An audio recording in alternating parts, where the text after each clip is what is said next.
Hello everyone, मैं हूं मोहित और स्वागत करता हूं आप सभी का आप ही के यूट्यूब चैनल पर। और आज के इस वीडियो लेक्चर में हम डिस्कस करने वाले हैं बीकॉम फोर्थ सेमेस्टर के सिलेबस के बारे में। बीकॉम फोर्थ सेमेस्टर के सिलेबस के बारे में। देखिए, अगर मैं बात करता हूं बीकॉम फोर्थ सेमेस्टर के सिलेबस की, तो आज का ये जो वीडियो लेक्चर है वो उन स्टूडेंट्स के लिए काफ़ी ज़्यादा इम्पोर्टेंट रहने वाला है जो कि सीसीएस यूनिवर्सिटी से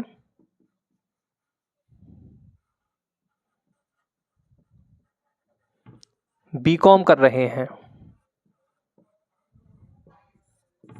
ठीक है जी। देखिए, अगर मैं बात करता हूं बीकॉम फोर्थ सेमेस्टर के सिलेबस की, तो इसके अंदर सबसे पहले आपको पढ़ने को मिलेगा income tax, law and accounts,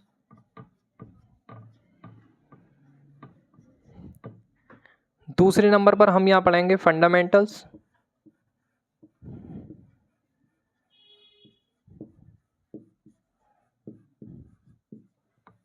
of marketing,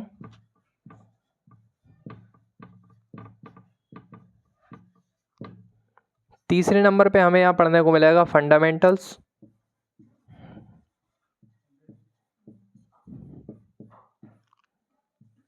of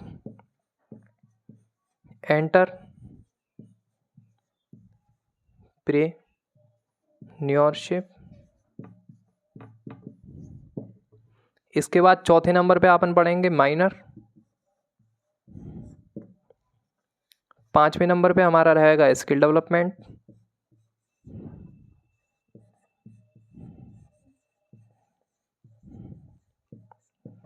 उसके बाद छठे नंबर पे रहेगा भैया हमारा को करिकुलर। ठीक है जी। सबसे पहले अगर मैं बात करता हूं income tax, law and accounts की, तो अपन इसको प्यार से बुलाते हैं आयकर विधान एवं लेखे। इसको अपन हिंदी में कहते हैं विपणन के मूल आधार। इसको हिंदी में कहते हैं उद्यमिता के मूल आधार। इसको हिंदी में कहते हैं माइनर। इसे अपन हिंदी में कहते हैं कौशल विकास।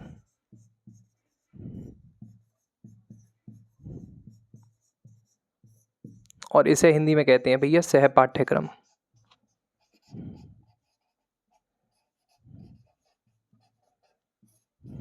ठीक है जी।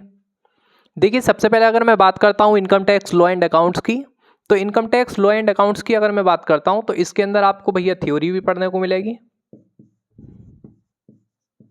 और इसके अंदर जो है वो भैया आपको न्यूमेरिकल भी पढ़ने को मिलेगा।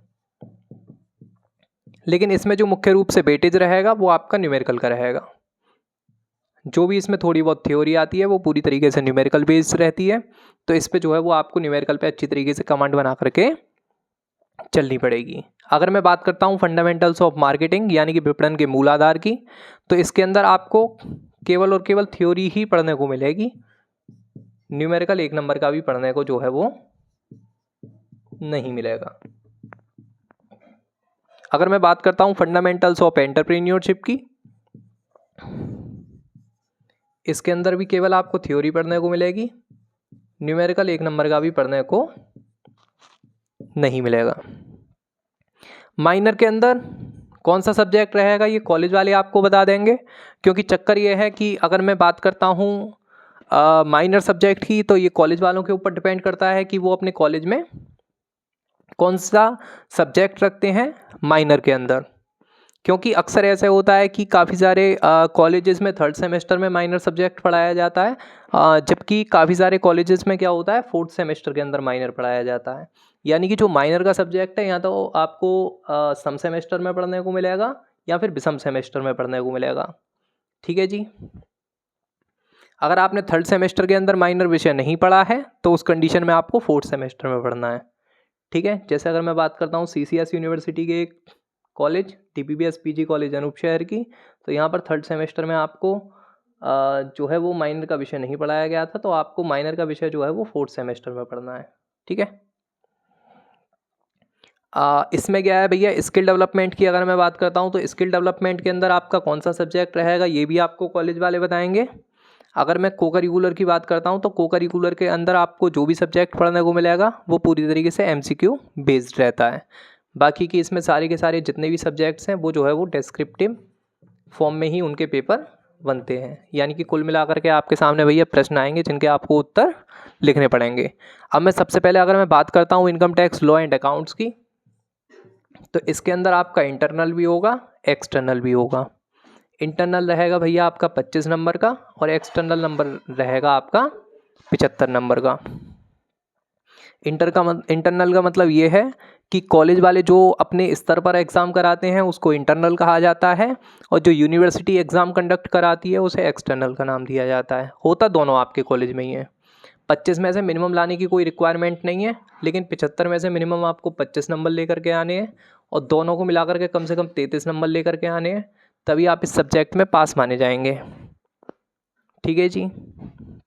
इसी तरीके से अगर मैं बात करता हूँ फंडामेंटल्स ऑफ मार्केटिंग की, तो फंडामेंटल्स ऑफ मार्केटिंग के अंदर भी ऐसे ही रहता है कि भैया यहाँ पर इंटरनल रहेगा आपका 25 नंबर का और एक्सटर्नल रहेगा 75 नंबर का। 25 में से मिनिमम की कोई रिक्वायरमेंट नहीं है, जबकि 75 में से आपको मिनिमम 25 नंबर लाने होते हैं और दोनों को मिलाकर के 33 नंबर लाने होते हैं, तभी आप इस सब्जेक्ट को जो है वो क्लियर कर पाते हैं। राइट। इसी तरीके से अगर मैं बात करता हूँ फंडामेंटल्स ऑफ एंटरप्रेन्योरशिप की, तो इसके अंदर भी आपका इंटरनल भी रहेगा एक्सटर्नल भी रहेगा। इंटरनल रहेगा आपका 25 नंबर का और एक्सटर्नल रहेगा आपका 75 नंबर का।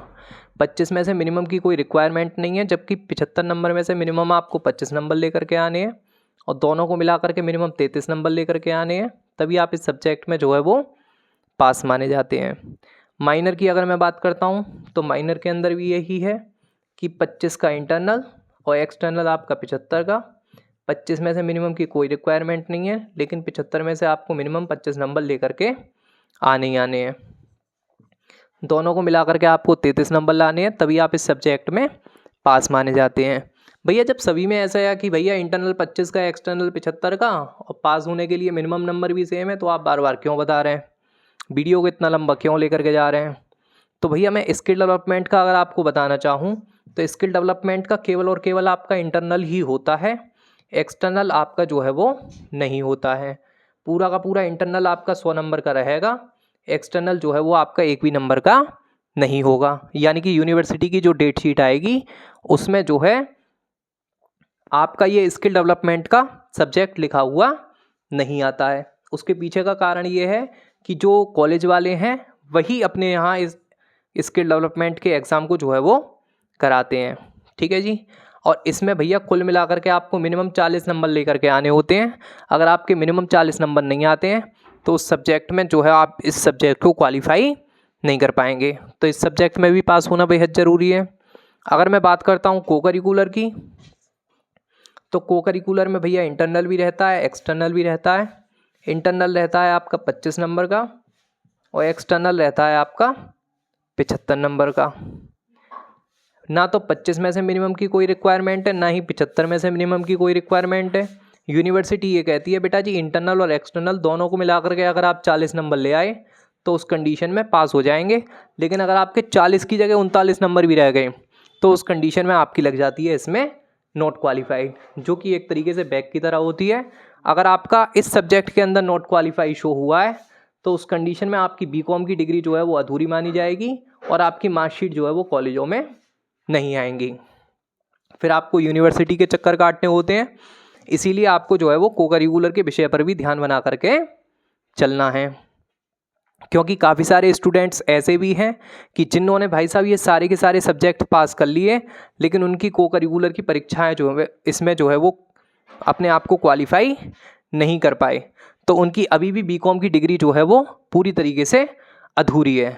उन्हें आगे एडमिशन मिलने में दिक्कत आती है। अगर मान लीजिए मैं एक शब्द भी गलत बोल रहा हूँ तो आप नीचे कमेंट बॉक्स में लिख देंगे, जो रियलिटी है मैं आपको वो बता रहा हूँ। ठीक है जी। तो इन चीज़ों का आपको जो है वो विशेष रूप से ध्यान रखना है, क्योंकि काफ़ी सारे बच्चों को क्या है कि भैया इसमें बीकॉम में पास होने के लिए रूल्स क्या हैं, उन चीज़ की जानकारी नहीं होती है, जिसके चक्कर में वो अपना अच्छी तरीके से जो है वो प्लानिंग करके अच्छी तरीके से प्रिपरेशन नहीं कर पाते हैं, जिसकी वजह से उनकी बैक लग जाती है और आगे चल कर के प्रॉब्लम फेस करनी होती है, जैसे कि आपकी कॉलेज में जो है वो मार्कशीट नहीं आती हैं। ठीक है जी। इसके अलावा आपको जो है वो एग्ज़ाम दोबारा देना होता है, इसका बैक अगर किसी भी सब्जेक्ट में आती है तो उसका बैक का एग्ज़ाम आप दोबारा देते हैं। ठीक है। और इसके अलावा और भी काफ़ी सारी प्रॉब्लम्स रहती हैं, आपको डबल तैयारी करनी होती है, क्योंकि चक्कर ये है अब इसमें यह है कि जब आपका इसमें लिमिटेड सब्जेक्ट्स हैं तो आपकी इसकी जो है वो अच्छी तरीके से प्रिपरेशन करें, ताकि आगे आने वाले समय में किसी भी प्रकार की कोई प्रॉब्लम आपको फेस करने को नहीं मिले। तो ये आपकी सारी की सारी चीज़ें हैं, तो आप इसकी बढ़िया तरीके से तैयारी करें। यही आपका सिलेबस है, इसके अलावा कोई भी एक एक्स्ट्रा सब्जेक्ट इसमें नहीं है। इसके अलावा अगर आपको कोई भी प्रॉब्लम आ रही है तो आप नीचे कमेंट बॉक्स में लिख सकते हैं, आपको उसका जवाब जो है वो ज़रूर दिया जाएगा। आपका अगर कोई भी अन्य डाउट है तो आप उसको भी कमेंट बॉक्स में लिख सकते हैं, उसको भी क्लियर करने की कोशिश की जाएगी। Thank you.